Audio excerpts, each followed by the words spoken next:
moi, je viens du Cameroun, je suis né au Cameroun, donc j'ai grandi là-bas. Donc à partir de 13 ans, j'ai commencé à regarder l'émission et je me suis pris de passion tous les midis devant. Puis j'ai une bourse d'études pour aller étudier en Ukraine, Oui. donc sport-études. Malheureusement, j'ai dû partir de là au début de la guerre. On arrive, les gares sont saturées. C'est le chaos total, la panique, les enfants et tout. Toutes les 5 minutes, on descend dans le sous-sol parce qu'il y a des alertes. Ouais. Et finalement, on réussit à partir de là. On prend un bus qui fait à peu près 7-8 heures parce que vous imaginez bien les routes saturées. Bien sûr.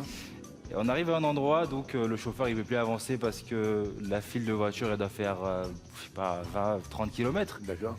Donc on a marché pendant à peu près 3-4 jours. Ouais. Moins 10 degrés, je vous raconte pas. D'accord. C'était super compliqué, mais ce qui a été bien dans cette aventure, c'est vraiment la solidarité avec les Ukrainiens, Ouais. tout le monde. C'était vraiment humain. Ouais. On avait vécu une expérience humaine. Je pense que c'est ça qui a fait en sorte que chacun d'entre nous puisse mentalement Ouais. s'échapper de là. C'était la satisfaction totale, retrouver la famille, la petite sœur qui était déjà là aussi, Ouais. qui est en visio avec moi. Ouais. Donc voilà, c'est une expérience c'est assez folle. C'était C'était une histoire de fou. Waouh, waouh, waouh, waouh. une route, un chemin. Je viens de quelque part, d'ici, de là, de loin, mais de très près. N'est-il pas vrai que tout chemin mène à Rome? J'ai atterri en Haute-Savoie. Regardez le lac d'Annecy, comme il resplendit. Je suis passé par Salanches. Vous resterez bouche bée devant la chaîne des Aravis.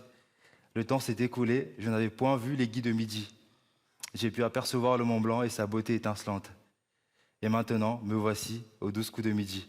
Oui, Jean-Luc est bien là. C'est si beau. Il y a des étoiles, ça et là.